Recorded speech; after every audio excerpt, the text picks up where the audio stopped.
Witamy ponownie na scenie StarCrafta. Niedługo kolejny mecz. No dajcie troszkę głos! Uwaga! Jeszcze się trochę rozgrzejemy. Starą tradycją ESL-owo-netwarsową. Wczoraj grał w turnieju jeden Polak, Terran, tak zwany pijany Terran. Niestety przegrał. Odśpiewajmy mu starą, dobrą piosenkę, którą on lubi. Nic się nie stało. Hej, Tarson.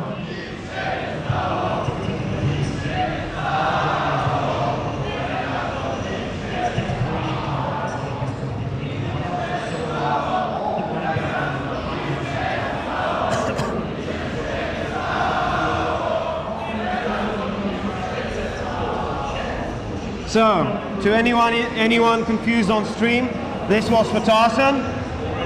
Tak, dla żartu dodam, mana takich piosenek nie potrzebuje, bo on jeszcze jakiś turniej wygra.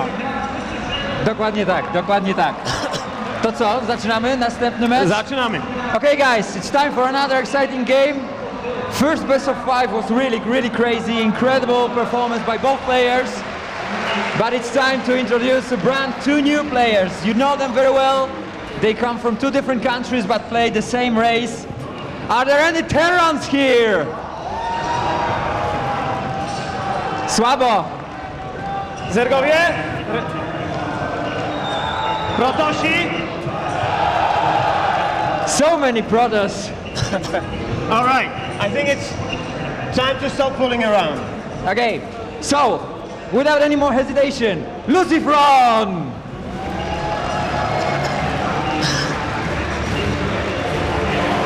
Facing him will be none the other but Cass! Please. Michał? LucifroN, TVT, is that the type of match that you would like to get in a tournament like this? To be honest, no, because it's the match I practice the less, because I think it's the less rest played in Europe, so actually I prefer avoiding this matchup. So, are you afraid of Cass? Look at him, he's a beast. No, I'm not afraid. It's not a matter of fear, it's just the matchup itself, but I mean, I have chances to beat him. Tak więc dla ktokolwiek nie zrozumiał, TVT to nie jest mecz, który LucifroN trenuje często, ale mimo to nie boi się Cassa i uważa, że ma szansę go pokonać. Cass, first of all, it's a great pleasure to be here next to you. You're my favorite Terran there, really. How do you feel coming? I will ask similar question as Kalmak did. It's a TVT. We don't get often to see this matchup. Yeah, it is very hard to practice TVT in Europe. It is not so many good turns, but still LucifroN have a nice TVT and me also, so this will be a very nice battle. Thank you. To będzie bardzo dobry mecz. Podobnie jak LucifroN powiedział, że jest ciężko znaleźć dobrych sparring partnerów do TVT. We will see who will win. Guys, shake your hands. Good luck, have fun. Duża runda braw dla obydwu. I think they're ready. Yeah, so let's give it up to our experts. Are you guys ready for our first TVT of the tournament? This may be the only TVT of the tournament, and I am so excited! Who are you kidding, man? It's going to be a TVT finals.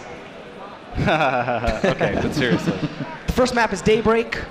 Oh yeah, let's I got the map list right there, man. Daybreak, definitely in TVT, there's really two very distinct styles, both of them extremely viable on almost every map, but a lot of people have certain preferences. There are certain maps that tend one way or another. So you have kind of bio tank, and you have mech, which is usually like Hellion tank. And when you're playing against a meching player, there are a number of different options. Sometimes people will go for Sky, they'll go for fast battle cruisers, they'll go very heavy bio. Some people will stay on bio tank for a long time. But you kind of decide, I'm either going bio or I'm going mech. And then from there you can branch off. Daybreak, one of those maps where mech is usually a lot more favored. Definitely not the only, I don't think there's any map in TVT where you say, I can only play mech or I can only play bio. But because of the close 4 bases, the relatively close 5th, mech is a pretty good map. You have less area to defend. Turrets in the main defend against drops, and then you just kind of hold the center and go from there. Sweet. Well, what do you think is going through their minds right now, man? I mean, LucifroN has been on stage. We streamed a lot of his games yesterday, but Kaz, we haven't seen Kaz yet. This is his first game on stage in this tournament. Who is the best Terran in Europe? That is a question I would be asking myself. It might be what we're about to decide in this series. That's what I'm saying. My gut tells me it's LucifroN. I really do think he's one of the top Terrans in the world, and I think the best Terran in Europe. Yeah. But what do I know? You know LucifroN's rank 1 Grandmaster in Europe right now? Yeah, he is. I just walked over to his computer and I saw it. I didn't know that. Yeah, he just played a ladder game. Against Ghost User Protoss? Yeah, Ghost User's Protoss, which was... I was like, oh, sick, I want to see what LucifroN did against Ghost User, because he's a pretty good Zerg. He's been doing quite well. I opened up the replay, and like I looked over to Ghost User's base, and he's playing Protoss. I was like, well, maybe not. Well, you know what? TVT is actually one of my most favorite matchups. I don't even play Terran, but just as a spectator, I love this matchup. It's like a chess match. This is how RTS games should be and play out. It's the best So much matchup. intelligence. It is the best matchup. It is. It really is. I do feel that way. Maybe. PvP's gotten really exciting too. Yeah. I won't repeat what Caldor said, but I agree. It's exciting. You know, I talked Always a little has bit. a triumphant conclusion. I talked a little bit to Kaz earlier, and I was asking him, is there anything worth mentioning about TVT? He's like, no, you know, the openers, they all kind of counter each other. Just like, it sounded like PvP, to be honest. He was like naming a couple things, like expansion beats regular play, like tech, and then Marauder proxy beats expansion and stuff like that. So I was like, Marauder proxy is like the DT of PvT. It's like the one build that messes everything up. No? Not really. I mean, it depends what build you do. So like, CC first, it's very, very hard to defend against Marauder proxy. And sometimes people will CC in the main, just in case. But things like even gas first, most variations have play against Marauder proxy. Usually what it is the Marauders will do some damage, you'll have to pull some SCVs. Once you stabilize, you might be behind in workers, but you're ahead in tech. And so you get into a pretty interesting position where both players have different options. But the thing about TVT that I think makes it drastically different from any other mirror matchup is you can always scan and check the gas timings, and from there you can limit the range of your opponent's options by so much that you should be prepared. There's not really a lot of coin flipping if you decide to play safe. Awesome. Well, the players are in the game. We're going to go over to the casters, enjoy what is sure to be epic. All right, guys, welcome to the caster's desk here. I am joined by Apollo, stepping in for Mr. Caldor here. He's taking a little bit of a rest for this TVT on the way. That's right. Very excited for this to find out who is the better Terran between LucifroN and Kaz. We're going to decide it's going to be a best of 5. Let's begin the games. Yep, as we do spawn on Daybreak here for our first match in this best of 5, as we have spawning up to the top right-hand corner here as our red Terran. Ladies and gentlemen, give it up for Caronte's LucifroN.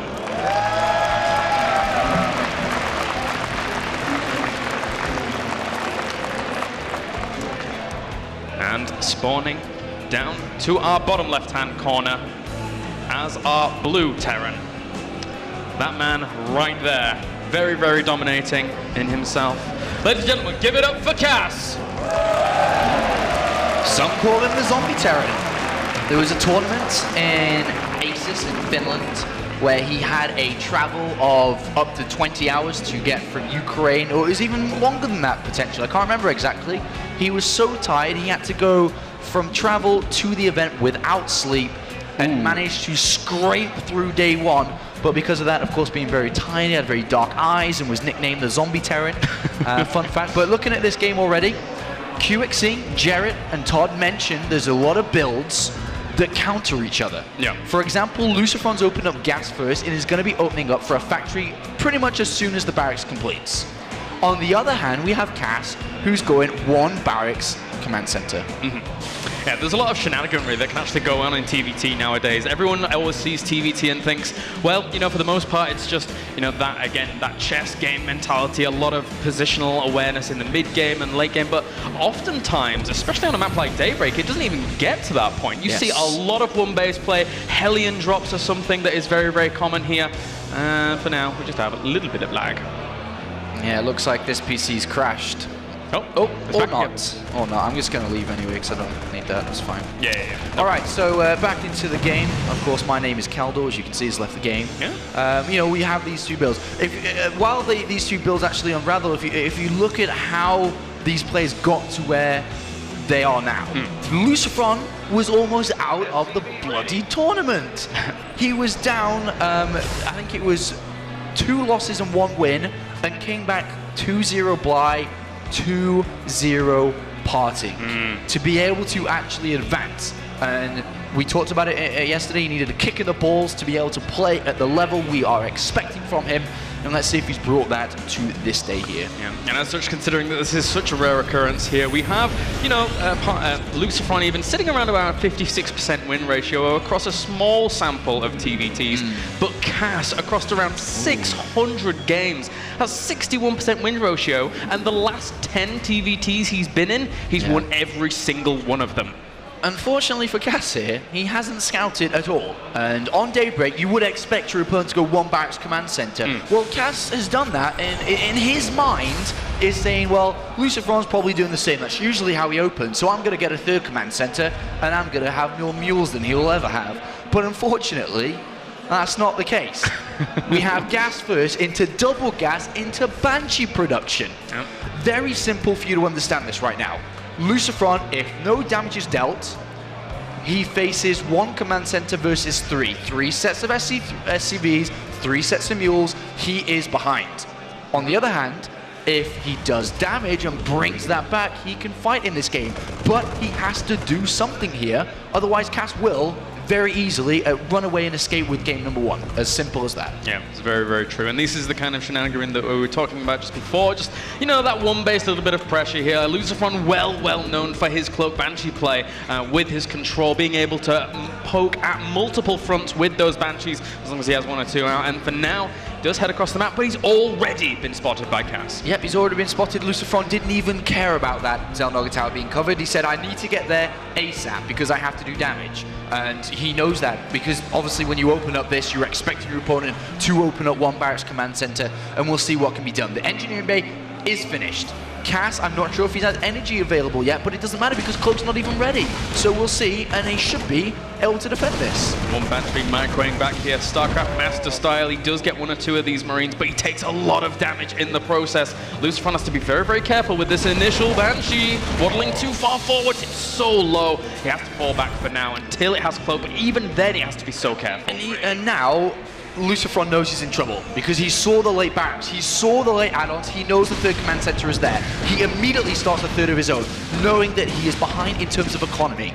And Cass so far has had a perfect defense. He's up 20 supply odd or 15 supply just about. He has turrets in the right locations. He has a bunker. He has Marines. He doesn't have any upgrades for them yet, but that doesn't matter. They're going to be starting immediately now as the tech lab's finished on a barracks. And if he keeps up this defense, great. But can he keep it up? LucifroN's breaking holes. Ooh, Cass trying to take the precautions at the northern side of his 2nd base here, trying to catch out these Banshees where he can. 1 Banshee got 7 kills thus far. The other one, meanwhile, trying to do what it can out of that natural. Killing off SCV after SCV is a really, really good thing here, but again, the SCV count is still 37 to 31 in favor of Cass. So that really shows the fuel that can really go into a 3 command center early production. That's right, and Cass opting to stay instead of combat shields, realized that he's got a lot of turrets. All he needs to do is just pick off the Banshees and he's fine. He doesn't need combat shields to slow him down here, to add extra defense. He's got turrets, he's got Marines, he's fine. On the other hand, look how greedy LucifroN is being. He's gone gas first into Cloak Banshee, into 3 command centers, into double body engineering bay here. He's playing the ultimate greedy game here. He's got 2 Marines and 2 Banshees, or a handful of Marines and 2 Banshees. Yeah, and I personally, from LucifroN's side of things, I actually really like that. 1 Banshee will get picked up there though. Nice by Cass taking that down, alleviating one of the problems there. But again, he saw his opponents going 3 command centers. He's anticipating very greedy play, so why not try and play a little bit even greedier? That's right, but because of the openings, we've now come to a standpoint of where the aggression has stopped. The conclusion is 49 workers, 50 workers supplied to 39. Did LucifroN do enough? No. Can he still play in this game? Yes, because he has double engineering bay down. He's going to have better upgrades. He may not have the same economy. He may not have the same army size, but they'll be stronger. They'll have better upgrades if he keeps up with that. He definitely needs to pick up his third and get to the third before Cass as well to try and catch up with that economy. And with that though, he does poke in just a little bit, gets that Banshee away once again, but it's a scary prospect for LucifroN here. Cass, once again, he gets to the SCV count that he desires far quicker, so there's the potential that Cass starts putting on the pressure far quicker than LucifroN is ever going to be able to deal with. And from that point on, LucifroN, he has to, you know, try and cut the corners there. He needs to cut some corners, absolutely. He's cut a couple of corners already, and unfortunately actually gets away one hit away there. But as mentioned, yes, LucifroN has to cut corners. Cass needs to make mistakes like getting supply blocked at 97 and not building supply depots. Look at the production tab. 4 supply depots. That will bring LucifroN back into the game. He's called down supply. He's using money for mules for supply, which means LucifroN, on the other hand, can use that energy for mules. So yes, he can catch up in this game, and mistakes like that in StarCraft happen. So even if one player is ahead at a certain point, things can turn around. LucifroN here trying to add on a little bit of infrastructure, trying to get those units pumping out as quickly as possible. But right now, an important factor here is Cass has 38 Marines to LucifroN's 18. And, well, LucifroN technically does have that tank advantage. Yes. But still, that is a massive number of Marines. If split well, Cass could actually do massive damage. That's right. So in terms of static defense, LucifroN is solid. If he's caught out, he's in trouble. So right now, yeah, that's not breakable. LucifroN has to patiently, slowly move units to take a third, because he obviously has to unsiege tanks and go down there. And Cass, on the other hand, has the mobility. He's going to be jumping around a lot faster, dropping left and right, moving in and out, looking for siege tanks unsieged, looking for the opportunity to use those extra Marines here. And it's a fantastic position for Cass to be in terms of establishing that presence in the middle of the map just for a second there, threatening, just poking to delay that command center for just a little bit longer here. And he could actually even move that Marine right under it. Oh, well, that would have been really looking, really, is he? Never mind, as that command center does go down, but Cass still maintaining a 30 supply lead, had his third down faster, has the gases down faster, is now taking a fourth base as well.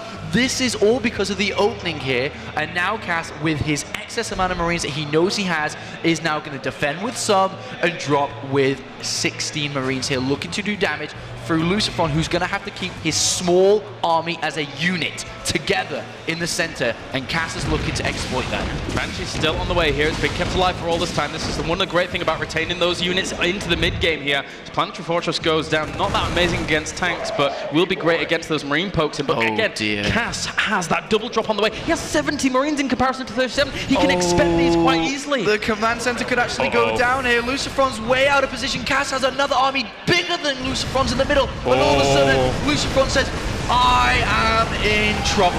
Very trouble indeed as those SCVs try to come off the line to try and repair. They were retreating just for a little bit there. Mules even tanking a little bit of damage, but so much of the economy is going to be ripped apart. One missile turret finishes up trying to take out the medevacs from the front, and he will save his expansion, but he took a lot of SCV casualties. Yes, and the army value is still double for Cass. He's got 62 Marines compared to 38. He is leading this game heavily. He doesn't quite have the upgrades that LucifroN has, because LucifroN's about to complete 2-2. But does it matter really when the army value is double?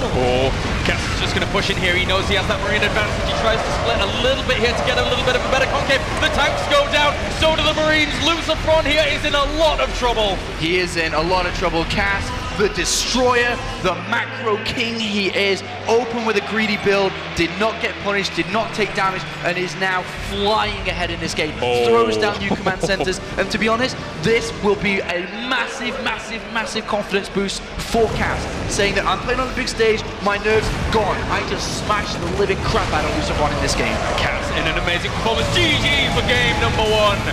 Cass is on the warpath.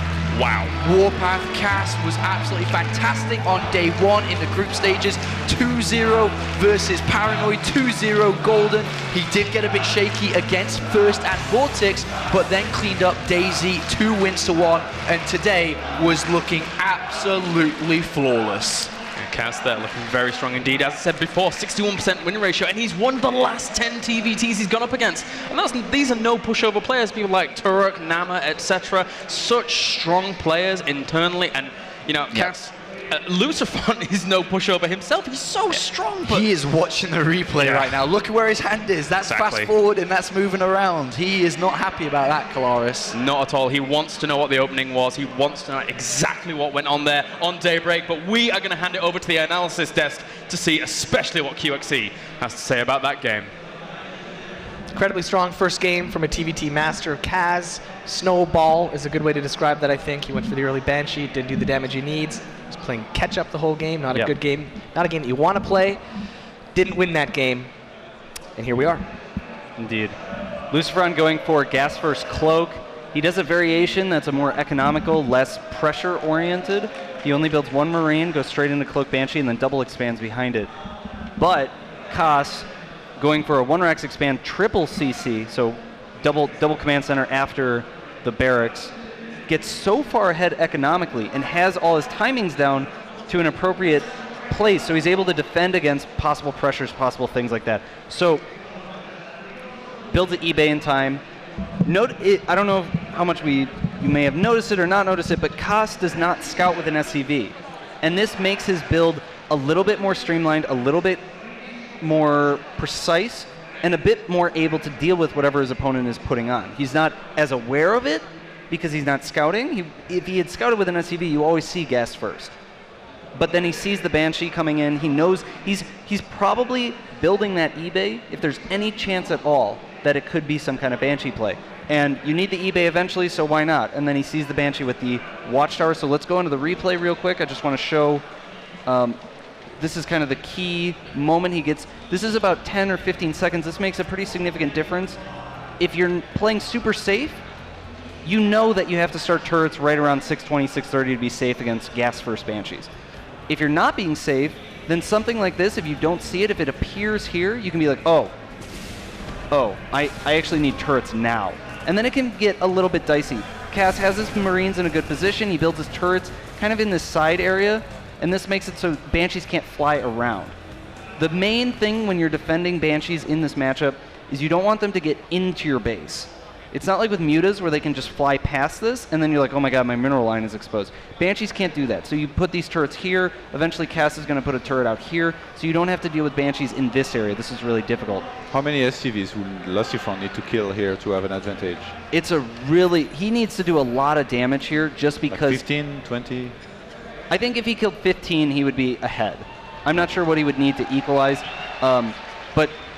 You have to take into account, Kaz is on 3 CC at this point. LucifroN's second command center isn't even done. His third one hasn't even started, and he's already down 6 workers.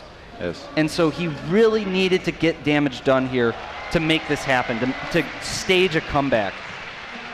And without that damage, it really just snowballed. It gave Kaz a lot of opportunities. We can actually just exit. I think this is kind of the main point of the game is when you pursue an aggressive opening in TVT like that, you absolutely have to make something happen. LucifroN kind of did this variation where he only builds the Banshee. He's not doing a Hellion drop with it. He's not doing Marine pressure. And he just didn't get enough compensation for it. Game goes a bit longer. Kaz is going on to 4 bases before LucifroN's even established his third, and he is just too far behind.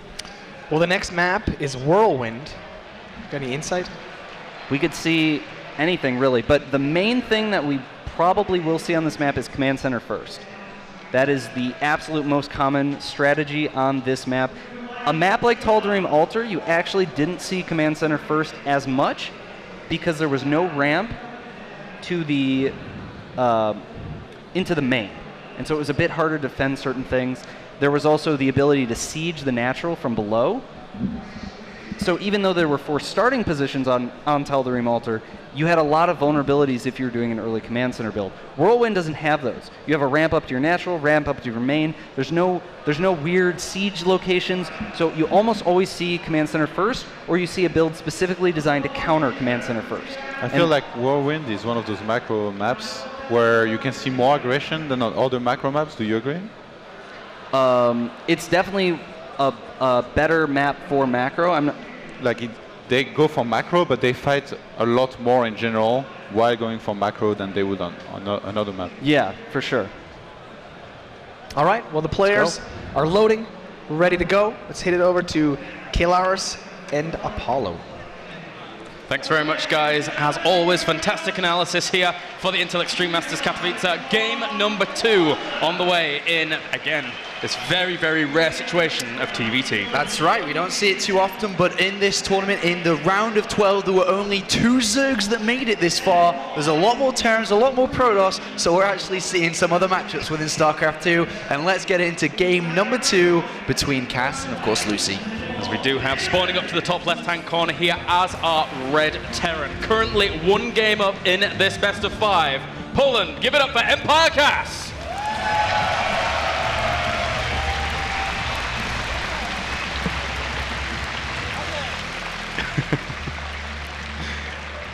And spawning over to the top right-hand corner here as our blue Terran. You can see him on the screen there. Poland, let's hear you for LucifroN!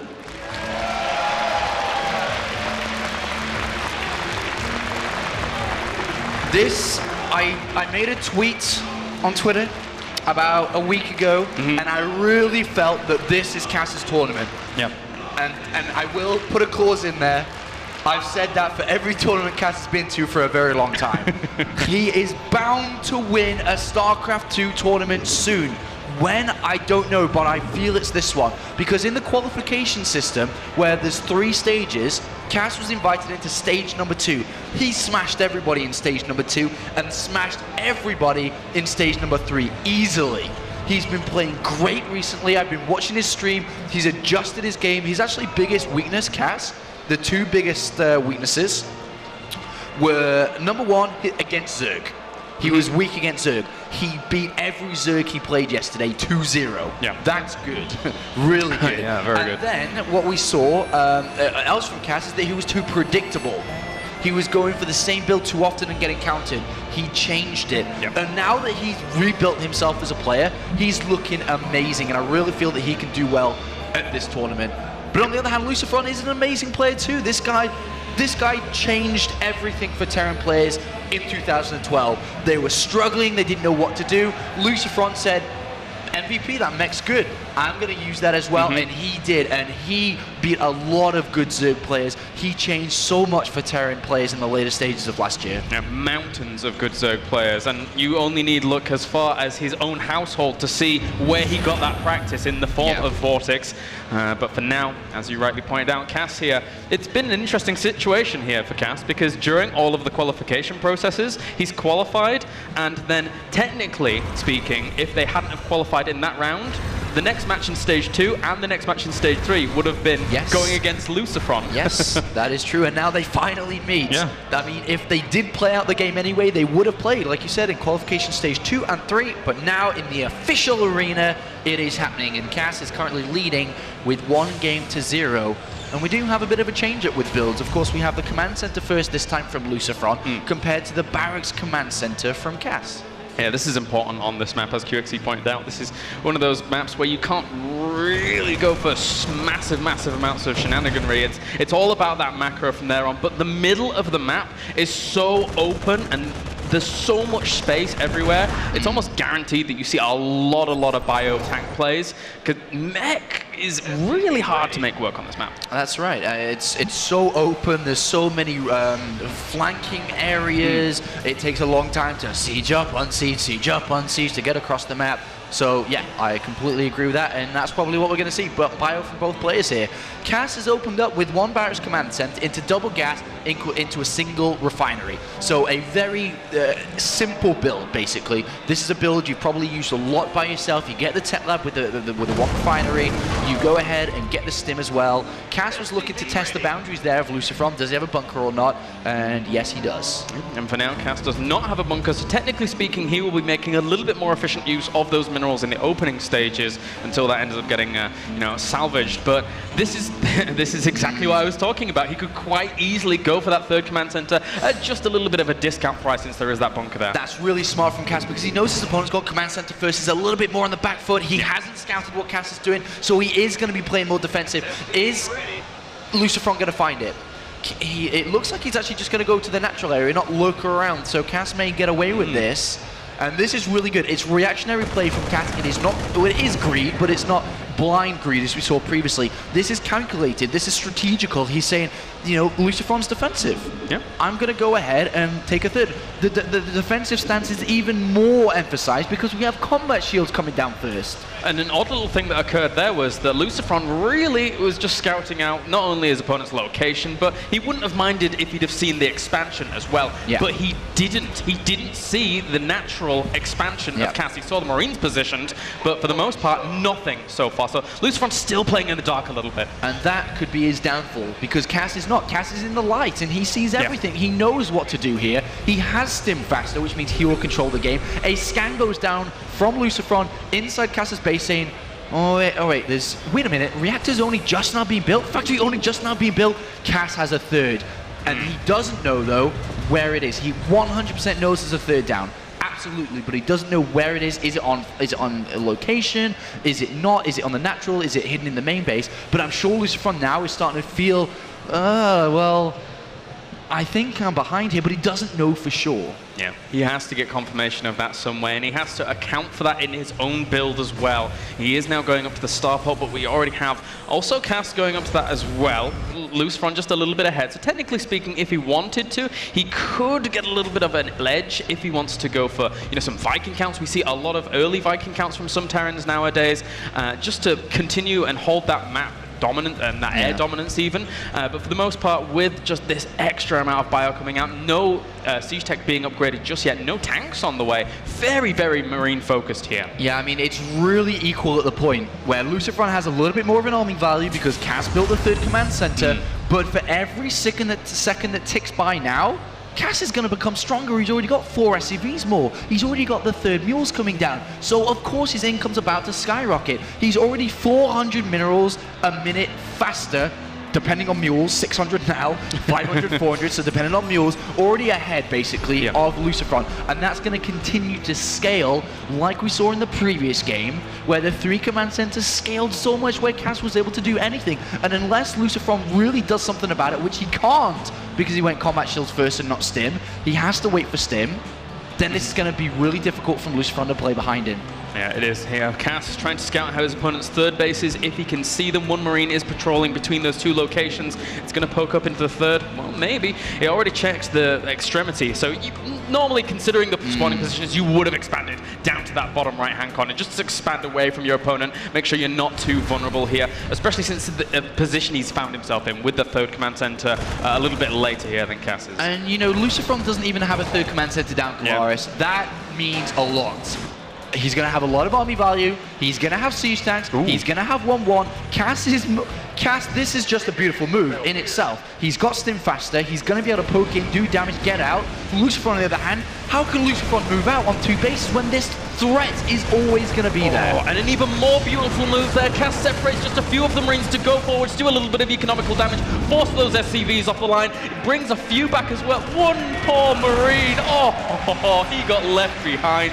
But he got some guaranteed damage in the supply depot as well with the ones he left behind. Guaranteed damage. And the thing is, Cass has 1 tank. That's a problem. I think he may have had 2 now. 2 now because 1 just popped out. He does have siege modes, I think. Can you just check that? Yes, he does. So he's going to be able to hold the line. Where that line's going to be, we're going to have to find out because LucifroN's coming. Remember, LucifroN's hitting this hard. He doesn't have a third command center. If Cass holds the line and LucifroN sees Cass moving out, LucifroN knows. Cass also knows that this is going to be coming out because he also saw no third command center. If Cass holds the line here, Katowice, Cass is in a good place, but can he?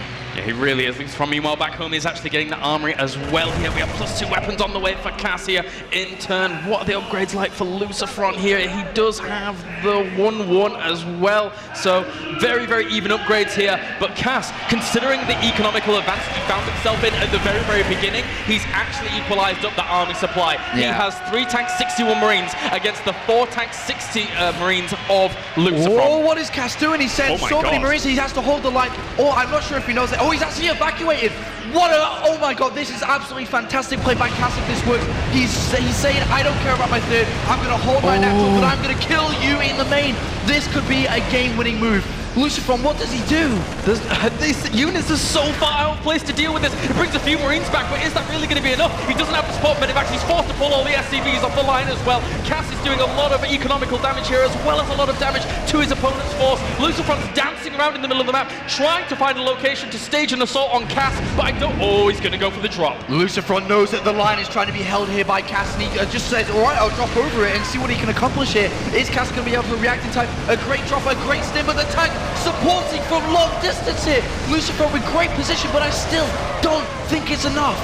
He's falling down in terms of the army supply right now. Empire Cass doesn't have that many Marines left over, though. He has 14 in comparison to the 23 of LucifroN. He tried to pincer him with just a few at the back there, tried to get a good position on some of those siege tanks. There are a few left over.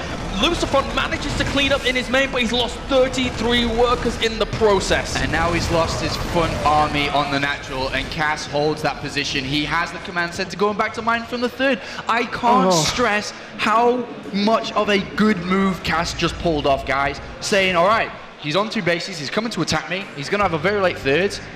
I'm going to evacuate my third and drop everything because his army's across the other side of the map. And that was amazing. Behind this, Cass has 2-2. LucifroN, I don't even think he has a bloody armory at the moment. He hasn't even started 2-2. He does have it, but he hasn't started 2-2. Cass is ahead economically, army size, upgrades, you name it, Cass is doing it. You're 100% right about the decision-making here of Cass. That was phenomenal. Under a high-pressure situation in game number 2 here against LucifroN, that kind of decision-making is potentially champion-making. It's so, so strong. And LucifroN on the back foot in almost every single aspect. And, well, LucifroN is going to hold his third base right now, but Cass has a lot of good upgraded units coming his way. I don't think he can fight straight up here. He scans and sees LucifroN's army.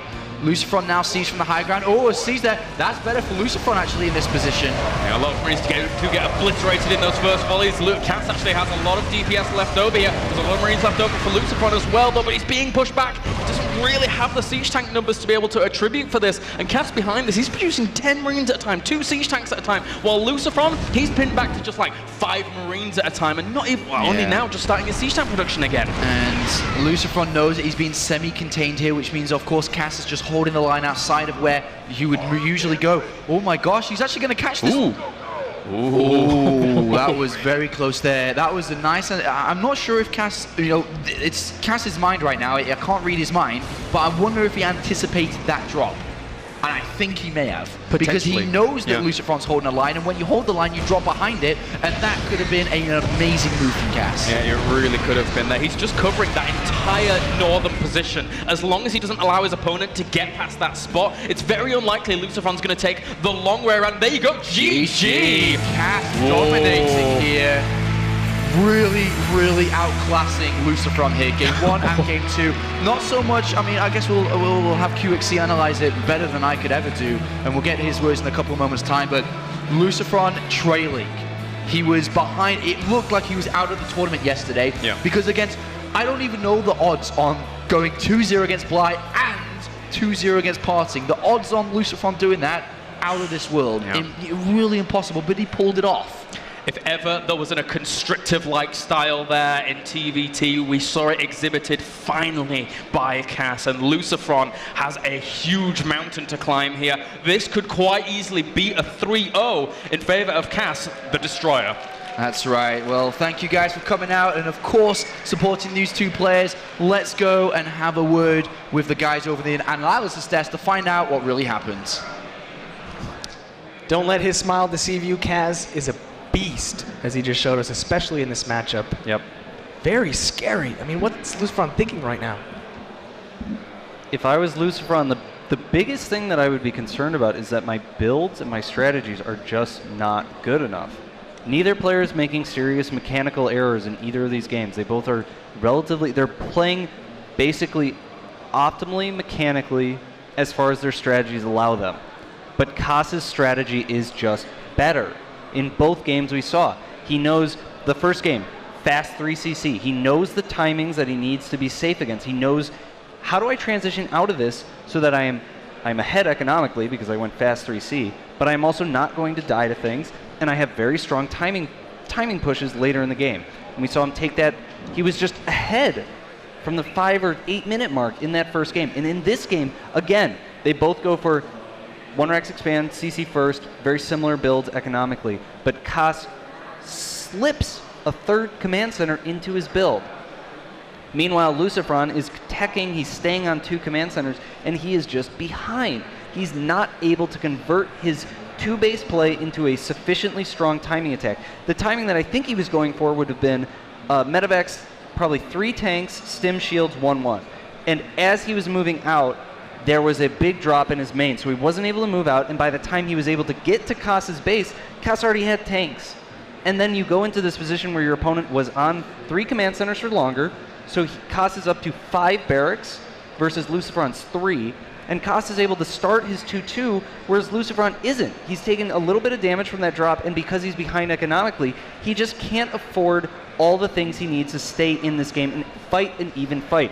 So as LucifroN going into this next game, he really needs to make sure his strategy is perfect. He's got to pick out the best build he's got and then just execute it. He's got the execution down. It's been great all game. He just needs to be on top of that. And Kas is playing very greedy, but he's playing very smart with his greed. So maybe LucifroN's going to go for some kind of all-in, some kind of big timing like that. Do you want to show a little bit of the read? No, I don't. Let's just keep going. All right, we'll keep going. The next map is Ohana, I believe. Yeah. Is that cheese friendly? This is a pretty good map for certain all-ins because of the short rush distance between the 2 bases, and also because you can siege tanks. So let's say the natural is somewhere. Let's say you're looking at the top base. There's the natural, and there's the ramp between the main and the natural. If you go directly south of that and siege tanks in that kind of small nook there, you can prevent your opponent from going down his ramp because the siege tanks are in range. And that is a relatively strong timing that you can do any kind of early like 1-base tank pushes, or even just a 2-base tank push. You just try and get that position, and then you can work from there. So something like that might be pretty strong. There aren't a lot of bases on this map. Definitely could see mech here, but it's usually all about the center. The watchtowers are going to be key in controlling the map and controlling space. All right, well, the players are ready. They're back in the game. Let's take it back over to Kalaris and Apollo. Let's have a really good game and hopefully not a 3-0. Thanks, guys. We are already loaded up and good to go into game number 3. This is going to be a scorcher. This could be the last TVT we say. It could be. LucifroN has to dig deep here, Kalaris. He has to find something to stop the steam rolling of Kas. Yeah, so guys, since this, as I said before, could be the last TVT of the entire tournament, let's hear you very, very loud, as we do have spawning up to the top left-hand corner. He is 2 games down right now. He needs your cheers, Poland. Give it up for LucifroN. An amazing audience out there. Look how many people are here watching this StarCraft. Absolutely fantastic to see. I get chills every single time, so let's do that again. Spawning down in the bottom right-hand corner here as our Red Terran, 2 games up, the Destroyer. Give it up for Empire's Kas. I said it before, I'll say it again. Kas will be a champion soon. Will it be this weekend? Maybe. We'll find out, but right now we see again LucifroN attempting gas first. You know what gas first means. It's not economy focused. It's not looking, you don't go gas first into an expansion build, Kalaris. It's not time for hashtag mind games. It is time for LucifroN to do something here. He has to bring Kas down early.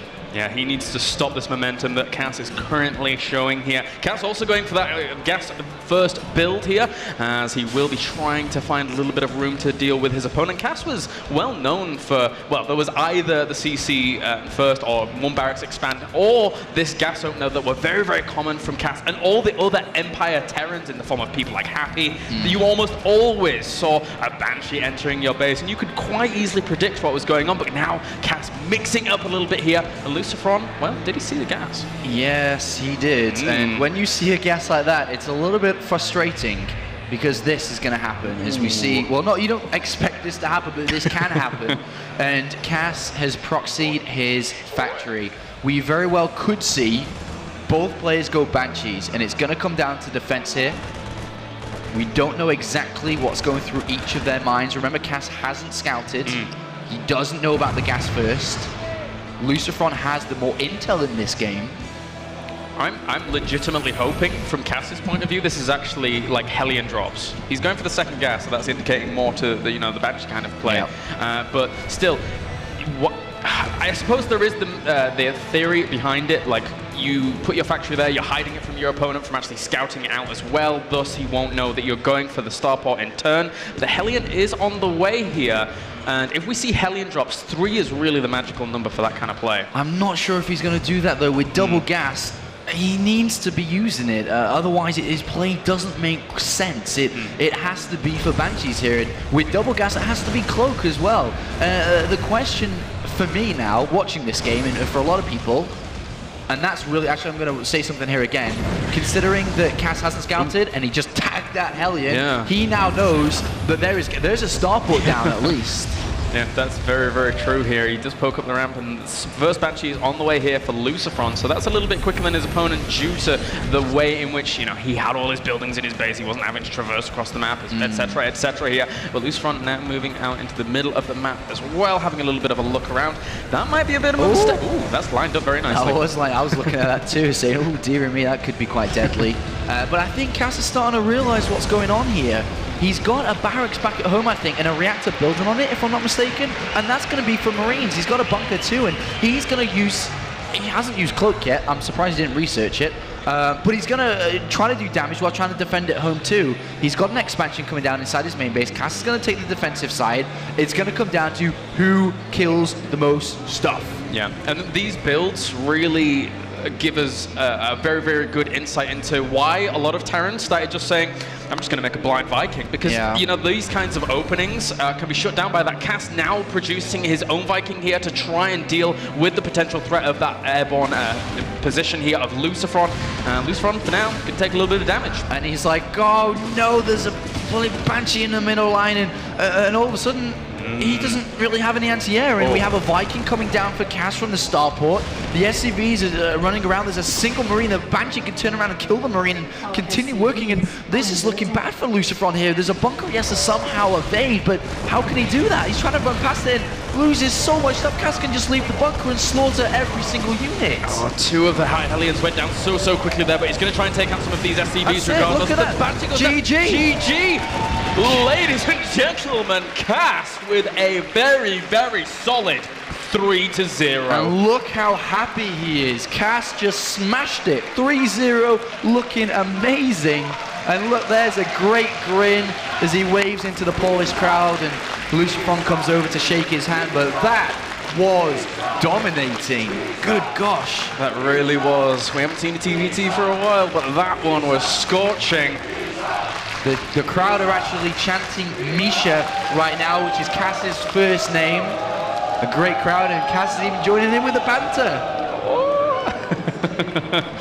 Very, very nice. So Poland, once again, give it up for Empire Cass!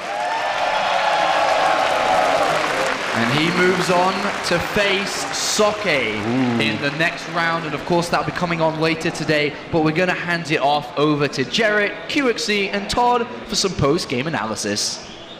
Now that was not the series that we expected to see. No. We were worried we were going to see like 5 45-minute games, going to put us behind today. Instead, it's a fast 3-0. Yeah, man, it was dominating. It was like performance. hard to even analyze that. It was like Cass, like QXC, what did you think of those games? Like Cass is so good that he just beat LucifroN. That was my analysis. His builds were so good. I really liked his choice of builds in the third game. He goes, instead of going very fast economic, he goes for a specific build that's designed to be like, okay, I just did fast 3C the last 2 games. So what's LucifroN thinking? Like probably another fast CC build. So if LucifroN were to say, go fast 3CC himself, the build that he did would just wreck that.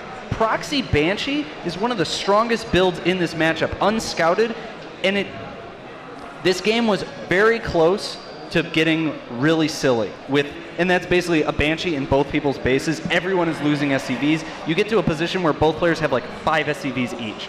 But because Kos recognized what was going to happen and got that bunker on the top of his ramp, none of that happened. The Banshee just goes into LucifroN's base and the game ends. Wow, Russians are smart, man. Yeah. He's Unbelievable. Ukrainian. Oh, Ukrainian. Yep. Ukrainians are even smarter, man. I don't even know.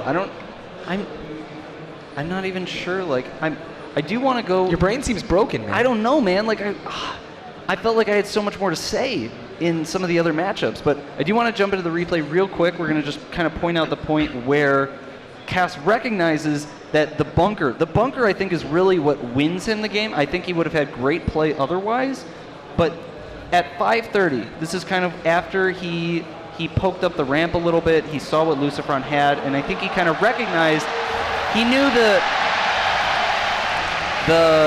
Hellion timing is most likely some kind of Banshee play. And so he recognizes that, okay, like, my opponent's going gas first. I need to back up, and at the same time, I need to build this bunker. Then he goes into a reactor barracks, because this is the best way to defend against his Banshee pressure. He gets a lot of Marines out. Meanwhile, he's rallying one Banshee into his opponent's base. I actually think if LucifroN had recognized the possibility of a proxy Banshee and built a Viking after this Banshee, he would have been in a great position. We can hear the crowd in the background. They're chanting for Nergio, I believe. No, LucifroN, no? I think they're supporting LucifroN. I can't really hear them with these things on. Yep. Yeah, it was Because for LucifroN. I He's do getting know the up next and series coming up is the last hope for Poland, Nergio versus Daisy. I think it was for But instead, LucifroN. no, I really like this crowd. They this make crowd- noise for the loser. They as were. well, the match. Carmack was totally right. This crowd is so cultured, so mature, so smart, and they're so kind. And these players, the winner or the loser, they cheer them. I mean, It really makes a big difference. The cheer for TLO and for Mana, when Mana had them all clapping, then they cheer for TLO and give them all that love, even though he just knocked out one of their favorite players. Yeah. Unbelievable, man. Unbelievable. It actually kind of made me tear up a bit. It's twice today I've teared up a bit. It's hard to be in this amongst this crowd. It's so big. There's so much energy that you feel it. You literally feel it. You get it's goosebumps incredible. during the games. Yeah. I really have a lot of, I don't know what the right word is, but it's really, really nice. If I was in LucifroN's position, if any pro gamer, we've all been there, you play a series, you give it your all, and it just doesn't go your way. And to have the crowd still support you, still chant your name.